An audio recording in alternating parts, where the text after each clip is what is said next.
It was a warm July night in West Virginia, the kind of night where everything feels still and safe. But as the town of Star City slept, a 16-year-old girl climbed out of her bedroom window, unaware she would never return home.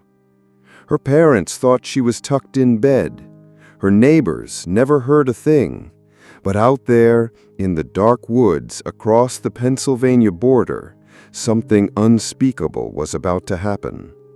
A brutal betrayal was unfolding, and it wasn't at the hands of a stranger. It was carried out by the very people she called her best friends. This is the story of Skylar Neese, a tragedy soaked in secrecy, jealousy, and cold-blooded deceit.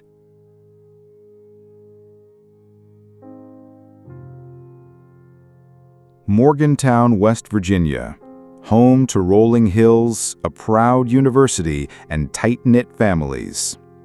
Just outside its borders sits Star City, a sleepy suburb where neighbors wave from porches and children grow up fast. Skylar Annette Neese was an only child, bright, ambitious, witty beyond her years. She loved writing, reading, and had dreams of becoming a criminal lawyer. At University High School, she thrived, honor student, part-time worker at Wendy's, and a fierce friend. But teenage friendships aren't always what they seem.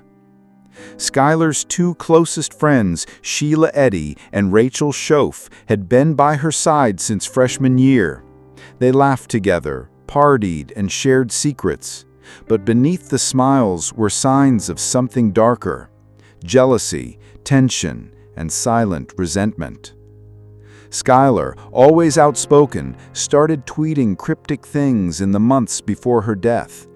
"You doing things like this is why I will never completely trust you. All I do is waste my time on people who don't give a damn about me." Sheila had grown controlling, Rachel increasingly distant, but no one imagined what they were planning behind Skylar's back. July 5th, 2012.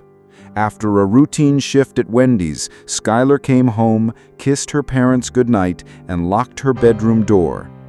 By 12:30 a.m., she was gone. Skylar thought she was sneaking out to meet her best friends for a late-night drive, something they'd done before.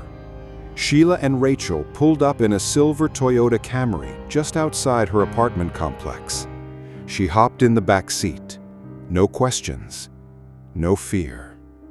They crossed into rural Pennsylvania to a remote patch of woods near the town of Brave. It was a spot they'd visited before.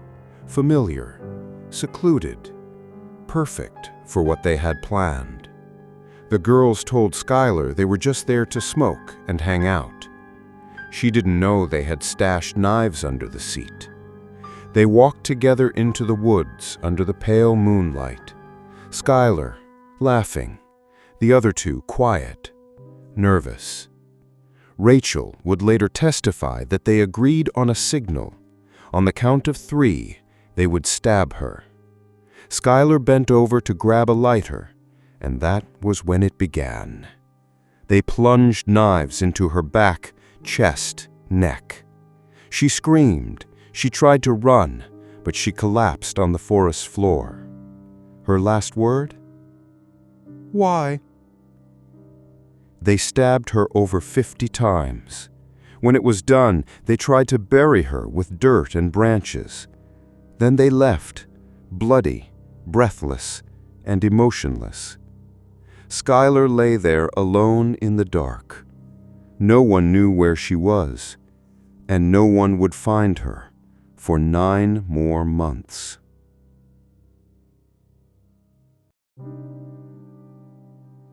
The next morning, Skylar's parents noticed her bedroom window open. Her bed hadn't been slept in.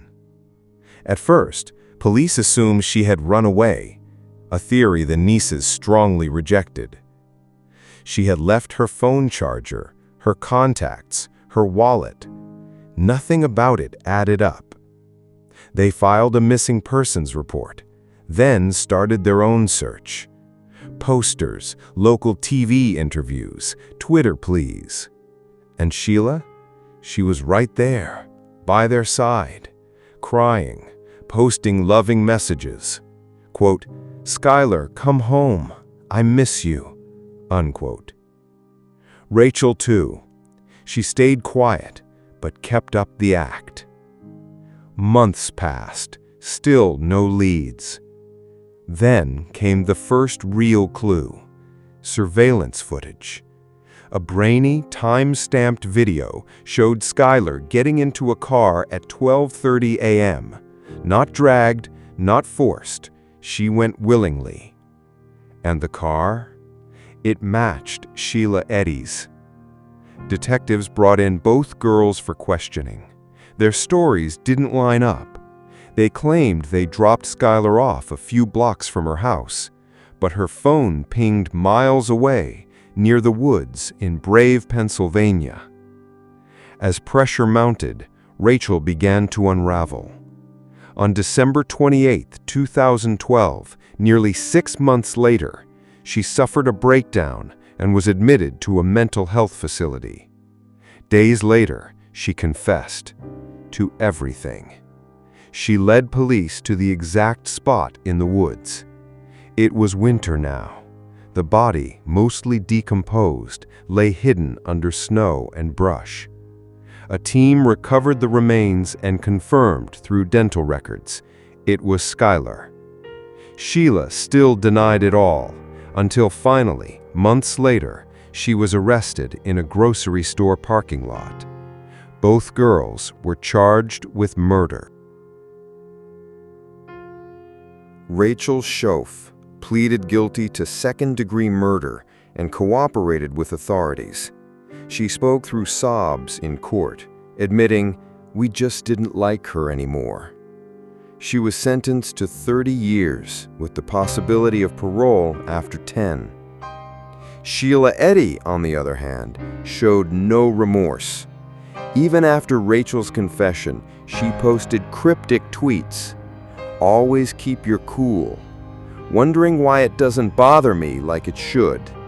She eventually pleaded guilty to first-degree murder and was sentenced to life in prison with mercy, making her eligible for parole in 15 years. The courtroom was packed during sentencing. Skylar's parents sat front row. Behind them, a town still in disbelief. Mary and Dave Neese spoke about their loss. "She was our only child, our entire world, and they took her from us for no reason at all." Skylar's law was later passed in West Virginia, requiring immediate public announcements for all missing children, regardless of whether the disappearance is considered a kidnapping. Her parents turned their grief into purpose, determined that no other family would suffer in silence. Skylar Neese was betrayed in the cruelest way possible, not by strangers, not by enemies, but by the very people she trusted most. Her story forces us to confront something terrifying, that even those closest to us are capable of unimaginable darkness. We just didn't like her anymore. A reason so shallow it's hard to believe it ever happened, but it did. Skylar's death shook a community. It redefined what we thought we knew about teenage friendships, loyalty, and innocence. She will never graduate, never walk down the aisle, never get the future she dreamed of. But her legacy endures in laws that protect children and in a warning to parents and teens alike. Sometimes evil doesn't knock at the door. It rides in the back seat, laughs beside you in selfies, and says, "I love you," right before it kills.